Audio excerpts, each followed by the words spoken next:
Hi dears, അസ്സലാമു അലൈക്കും. അപ്പോൾ എന്താണ് എല്ലാവരുടെയും വിശേഷങ്ങൾ? അപ്പോൾ എല്ലാവർക്കും പുതിയൊരു വീഡിയോയിലേക്ക് സ്വാഗതം.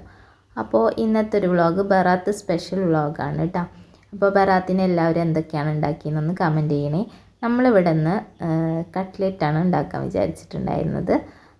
അപ്പോൾ അതിനുള്ള കാര്യങ്ങളൊക്കെ ഒന്ന് ചെയ്യാണ് കേട്ടോ. അപ്പോൾ ചിക്കൻ ഒരെണ്ണം വാങ്ങിച്ചിട്ടുണ്ടായിരുന്നു. അതിൽ നിന്ന് നല്ല പീസൊക്കെ കട്ട്ലെറ്റിന് വേണ്ടിയിട്ട് മാറ്റി വെച്ചിട്ടുണ്ടായിരുന്നു. അപ്പോൾ കുക്കറിൽ അതൊന്ന് വേവിക്കാൻ വെച്ചിട്ടുണ്ട്. അതിനായിട്ട് കുറച്ച് ഉപ്പും, കുറച്ചല്ല ആവശ്യത്തിന് ഉപ്പും ഇത്തിരി മഞ്ഞൾപ്പൊടി തുള്ളി വെള്ളം കൂടെ ഒഴിച്ചിട്ടൊന്ന് വേവിക്കാൻ വെച്ചിട്ട് 2 വിസിലടിച്ചപ്പോൾ വെന്തുണ്ടായിരുന്നു ചിക്കൻ. ഇനിയിപ്പോൾ ആ ഒരു നേരം കൊണ്ട് തന്നെ ഉരുളക്കിഴങ്ങും സബോള ബാക്കി ഐറ്റംസൊക്കെ ഒന്ന് റെഡിയാക്കി അരിഞ്ഞൊക്കെ ഒന്ന് എടുക്കട്ടെ. അപ്പോൾ ഇവിടെ കുട്ടികൾക്ക് കുഴിയപ്പം, നെയ്യപ്പം അങ്ങനത്തോടൊന്നും വലിയ താല്പര്യമില്ല കേട്ടോ. അങ്ങനത്തെ ഒക്കെ എല്ലാം നമ്മൾ ബറാത്തൊക്കെ ആയിക്കഴിഞ്ഞാൽ കൂടുതലും ഉണ്ടാക്കുക. ഇവിടെ അതിനോടൊന്നും വലിയ താല്പര്യമില്ല. പിന്നെ ഇപ്പോൾ അവർ കഴിക്കാണ്ട് നമുക്ക് മാത്രമായിട്ട് ഇപ്പോൾ എന്തത്ര വലിയതായിട്ട് ഉണ്ടാക്കാനുള്ളത്. അപ്പോൾ പിന്നെ അതൊന്നും ഞാൻ നിന്നുണ്ടായിരുന്നില്ല. ഇവിടെ പാദമാണെങ്കിൽ കുറച്ചായി പറയണ് കട്ട്ലേറ്റ് ഉണ്ടാക്കുമെന്ന്. അപ്പോൾ പിന്നെ ഇന്നത്തെ ദിവസം അത് ഉണ്ടാക്കാമല്ലോ എന്ന് വിചാരിച്ചിട്ടാണ് ഇപ്പോൾ ഈ ഒരു പണിക്ക് നിന്നിട്ടുണ്ടായിരുന്നത്. അപ്പോൾ 1 കിലോ ഉരുളക്കിഴങ്ങോളം എടുത്തിട്ടുണ്ടായിരുന്നു. അപ്പോൾ ചിക്കനൊക്കെ വെന്ത് കിട്ടിയിട്ടുണ്ട്. അപ്പോൾ ആ വെന്തൊരു വെള്ളത്തിൽ തന്നെ ഞാൻ ഉരുളക്കിഴങ്ങും കൂടെ വേവിക്കാൻ വെച്ചിട്ടുണ്ട് കേട്ടോ. ഇനിയിപ്പോൾ ഇതിലേക്ക് 2 സബോള ഒന്ന് അരിഞ്ഞെടുക്കണം. അപ്പോൾ ഇങ്ങനത്തെ കാര്യങ്ങൾക്കൊക്കെ കട്ട്ലേറ്റ് അതുപോലെ സമൂസ അങ്ങനത്തെ കാര്യങ്ങൾക്കൊക്കെ സബോള അരിയാൻ ഏറ്റവും നല്ലത് ഈ ഒരു ചോപ്പർ തന്നെയാണ് കേട്ടോ. അപ്പോൾ നല്ലൊരു കനം കുറഞ്ഞ് നല്ല ചെറിയ പീസായിട്ട് നമുക്ക് കിട്ടുമല്ലോ. ഇനിയിപ്പോൾ ഇതിലേക്ക് കുറച്ച് ഇഞ്ചി വെളുത്തുള്ളി എല്ലാം കൂടെ ഒന്ന് പേസ്റ്റ് ആക്കി എടുക്കണം. അതിന് വേണ്ടിയിട്ട് ഇഞ്ചിയും വെളുത്തുള്ളിയൊക്കെ ഓരോ കുഞ്ഞു കഷ്ണങ്ങളൊക്കെ എടുത്ത് ആവശ്യത്തിനുള്ളതൊക്കെ എടുത്തിട്ടുണ്ട്. അതിലേക്ക് 2 വേപ്പിലയും മല്ലിയിലയും പിന്നെ കുരുമുളകും കൂടെ ഇട്ടിട്ട് നല്ലപോലെ ഒന്ന് ചതച്ചെടുത്തിട്ടുണ്ട് കേട്ടോ. അപ്പോൾ എല്ലാം കൂടെ ഒക്കെ മുന്നേ ഞാൻ കഴുകി വാർത്തി വെച്ചിട്ടുണ്ടായിരുന്നു. അപ്പോൾ അതിൽ മിളക് മാത്രം എടുക്കാൻ മറന്നിട്ടുണ്ടായിരുന്നു. അപ്പോൾ പൊട്ടിച്ചിട്ടുണ്ടായിരുന്നില്ല. അപ്പോൾ പുറത്തൊക്കെ ഒന്ന് പോയിട്ട് അത് പൊട്ടിച്ചിട്ട് വരണം. നല്ല വെയിലുണ്ട്. പുറത്തിറങ്ങാമെന്ന് പറഞ്ഞാൽ പിന്നെ മടിയാണ്. 10 മണിക്ക് ശേഷം പിന്നെ പാടത്തു നിന്നുള്ള വെയിലും കണ്ട് അടിച്ചിട്ട് നമുക്ക് കണ്ട് ഇറങ്ങാനേ പറ്റില്ല. ഇതൊക്കെ ചെയ്തതിൻ്റെ ഇടയിൽ തന്നെ ചിക്കൻ വേവലും കഴിഞ്ഞിട്ടുണ്ടായിരുന്നു. ഉരുളക്കിഴങ്ങും വെന്ത് കിട്ടിയിട്ടുണ്ടായിരുന്നു. അപ്പോൾ അതൊക്കെ ഒന്ന് ചൂടാറാനൊപ്പം ഫാൻ ഇട്ടിട്ട് വെച്ചിട്ടുണ്ട്. അപ്പോൾ ഓരോന്ന് ചൂടാറുന്നതിനനുസരിച്ചിട്ട് ചിക്കനൊക്കെ ഒന്ന് മിക്സിയിലൊന്ന് കറക്കിയെടുക്കാം കേട്ടോ. ഇനി ഉരുളക്കിഴങ്ങൊക്കെ ഒന്ന് ഉടച്ചെടുക്കുക കേട്ടോ. നല്ലപോലെ ഉടച്ചെടുക്കുക. അങ്ങനെ അതൊക്കെ ചെയ്ത് വെച്ചിട്ടുണ്ട്. ഇനിയിപ്പോൾ കട്ട്ലേറ്റിനുള്ള മസാലയൊക്കെ ഒന്ന് റെഡിയാക്കി എടുക്കാമല്ലോ. അപ്പോൾ അതിനതേ പാൻ വെച്ച് അതിൽ കുറച്ച് വെളിച്ചെണ്ണ ഒഴിച്ചു അതിൽ സബോള നമ്മൾ അരിഞ്ഞ് വെച്ചിട്ടുണ്ടായിരുന്നു സബോള ഇട്ടിട്ടൊന്ന് ഇളക്കി കൊടുക്കുന്നുണ്ട് കേട്ടോ.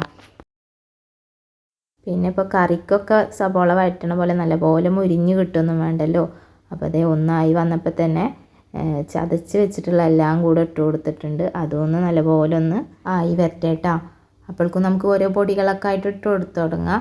പിന്നെ നമ്മൾ ചിക്കനിലൊക്കെ ഉപ്പ് ഇട്ടിട്ടുള്ളതാണ്. പിന്നെ ആവശ്യത്തിനുള്ള ഉപ്പ് പിന്നെ ഇതിൽ പോരെങ്കിൽ നമ്മൾ ഇട്ട് കൊടുത്താൽ മതി. പിന്നെ മഞ്ഞൾപ്പൊടി, ഗരം മസാല അങ്ങനെ ആവശ്യത്തിനുള്ള പൊടികളൊക്കെ ഇട്ട് കൊടുത്തിട്ടുണ്ട്. കുരുമുളക് പൊടി എന്തൊക്കെ വേണ്ടത് വെച്ചെങ്കിൽ അത്യാവശ്യം വേണ്ട പൊടികളൊക്കെ ഇട്ട് കൊടുക്കുന്നുണ്ട്.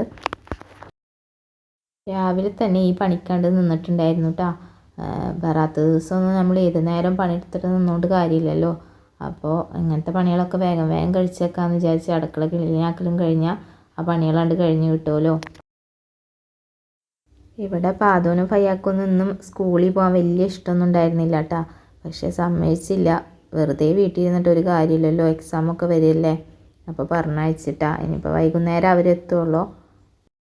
മസാല ഒക്കെ നല്ലപോലെ ആയിക്കഴിഞ്ഞാൽ ചതച്ച് വെച്ച് ചിക്കനും ഇട്ടിട്ട് ഒന്ന് നല്ലപോലെ മിക്സ് ചെയ്യുക കേട്ടോ. അത് കഴിഞ്ഞിട്ട് ഉരുളക്കിഴങ്ങ് ചതച്ച് വെച്ചതും ഉരുളക്കിഴങ്ങ് ഉടച്ച് വെച്ചതും കൂടെ അതിലിട്ട് കൊടുക്കുക. ലാസ്റ്റ് കുറച്ച് കുരുമുളക് പൊടിയും പിന്നെ മല്ലിയില അരിഞ്ഞതൊക്കെ ഇട്ട് കൊടുത്ത് നല്ല മണത്തിനൊക്കെ നമ്മൾ ഐഡിയക്ക് അനുസരിച്ചിട്ടൊക്കെ ആക്കാം കേട്ടോ. അതേ ചൂടാറി വന്നു കഴിഞ്ഞാൽ ഓരോന്ന് നമ്മളെ കലാബോധത്തിനനുസരിച്ചിട്ട് നമുക്ക് ഏത് ഷേപ്പാണോ ആക്കേണ്ടത് ആ ഷേപ്പിലൊക്കെ ആക്കിയെടുക്കുക. കുറച്ചൊന്ന് ഷേപ്പാക്കി എടുത്തിട്ട് വേഗം ഫ്രിഡ്ജിൽ വെച്ചിട്ടുണ്ടായിരുന്നു കേട്ടോ. അപ്പോൾ ഉണ്ടാക്കുമ്പോഴേക്കും നമുക്ക് പൊട്ടിപ്പോവാതെ കിട്ടുകയും ചെയ്യും. ഇതിപ്പോൾ എന്തായാലും പൊട്ടാനുള്ള ചാൻസ് ഒന്നുമില്ല. എന്നാലും ഒരു സമാധാനത്തിന് വേണ്ടിയിട്ട് ഞാൻ ഫ്രിഡ്ജിലേക്ക് വെച്ചിട്ടുണ്ടായിരുന്നു.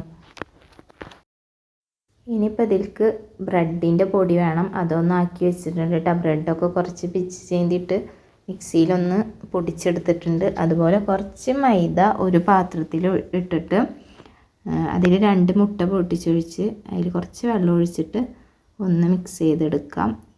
നമുക്കിത് മുക്കാൻ വേണ്ടിയിട്ടാണ്, കട്ട്ലറ്റ് ഒന്ന് മുക്കിയിട്ട് ഇടാൻ വേണ്ടിയിട്ടാണ് കേട്ടോ. അപ്പോൾ അത്യാവശ്യം വേണ്ട എല്ലാ കാര്യങ്ങളും ചെയ്തെടുത്തിട്ടുണ്ട് കേട്ടോ. ഇനിയിപ്പോൾ പൊരിച്ചെടുക്കുക എന്നുള്ള ഒരൊറ്റ കടമ്പ മാത്രമേ ഉള്ളൂ.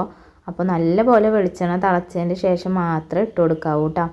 പിന്നെ ആദ്യം തന്നെ നമ്മളിങ്ങനെ ബ്രെഡിൽ മുക്കി ആക്കി വെക്കരുത്, ഉണ്ടാക്കണതിനനുസരിച്ചിട്ട് ആക്കി വെച്ചാൽ മതി കേട്ടോ. ഓരോന്ന് ഇട്ട് നമുക്ക് ഒരു തവണ ആയി വരുമ്പോഴേക്കും അടുത്തത് ആക്കി വെക്കാനുള്ള ടൈം കിട്ടുമല്ലോ. അപ്പോൾ പൊട്ടി പോകാണ്ടൊക്കെ നല്ല കറക്റ്റായി തന്നെ കിട്ടിക്കോളും. പിന്നെ ആദ്യം തന്നെ ബ്രെഡിൻ്റെ പൊടി മൊത്തം കൂടെ അങ്ങോട്ട് കൊട്ടി കൊടുക്കരുത് കേട്ടോ. അപ്പോൾ പിന്നെ നമ്മളെ കൈമത്ത് ആ ഒരു വെള്ളം ഉണ്ടാവില്ലേ, മുട്ടയുടെ ഒരു വെള്ളം, അതിലായിട്ട് ഇങ്ങനെ കട്ട കുത്താൻ തുടങ്ങും. അപ്പോൾ കുറച്ച് ആവശ്യത്തിനനുസരിച്ച് നമുക്ക് അതിലേക്ക് ഇട്ട് കൊടുത്താൽ മതി. ആദ്യമായിട്ട് കാണുന്ന കൂട്ടുകാർ ആരെങ്കിലും ഉണ്ടെന്നുണ്ടെങ്കിൽ ഒന്ന് സബ്സ്ക്രൈബ് ചെയ്യാൻ മറക്കരുത് കേട്ടോ. അതുപോലെ തന്നെ വീഡിയോ ഒക്കെ ഇഷ്ടപ്പെടുകയാണെങ്കിൽ ലൈക്ക് ചെയ്യുക, ഷെയർ ചെയ്യുക, കമൻറ്റ് ചെയ്യുക, ഒന്നിനും മറക്കരുതേ. പിന്നെ നല്ലപോലെ തീ കൂട്ടിയിടാനോ നല്ലപോലെ കുറച്ചിടാനോ പാടില്ല കേട്ടോ. അപ്പോൾ നല്ലപോലെ കുറച്ചിട്ട് കഴിഞ്ഞാൽ വേഗം വെളിച്ചെണ്ണ കുടിക്കും. അതല്ലെങ്കിൽ നല്ലപോലെ കൂട്ടിയിടുകയാണെന്നുണ്ടെങ്കിൽ പെട്ടെന്ന് കരിഞ്ഞും പോവും. പിന്നെ വേവാനൊന്നുമില്ലല്ലോ, ഉള്ളൊക്കെ പിന്നെ വെന്തുള്ള സാധനങ്ങളല്ലേ. അങ്ങനെ അതേ കട്ട്ലേറ്റിൻ്റെ പണി ഏറെക്കുറെയൊക്കെ കഴിഞ്ഞ് കിട്ടിയിട്ടുണ്ട് കേട്ടോ. ഓരോ ട്രിപ്പായിട്ട് പൊരിച്ചെടുക്കുന്നുണ്ട്. ഞാനിവിടെ ഇങ്ങനെ കുണ്ടുള്ള ചട്ടികളാണ് വെക്കാറ് കേട്ടോ കൂടുതലും. അതാവുമ്പോൾ ഇങ്ങനെ മുങ്ങിക്കിടന്ന് ആയി കിട്ടുമല്ലോ. അപ്പോൾ അതേ കണ്ടില്ലേ, തീരെ എണ്ണ കുടിക്കുകയോ ഒന്നും ചെയ്തിട്ടില്ല, നല്ല അടിപൊളിയായിട്ട് കിട്ടിയിട്ടുണ്ടായിരുന്നു കേട്ടോ. അപ്പോൾ ഇന്നത്തെ വീഡിയോ എല്ലാവർക്കും ഇഷ്ടപ്പെട്ടിട്ടുണ്ടാകുമെന്ന് വിചാരിക്കുന്നു. അപ്പോൾ പുതിയൊരു വീഡിയോ ആയിട്ട് പിന്നെയും കാണാം. Bye bye.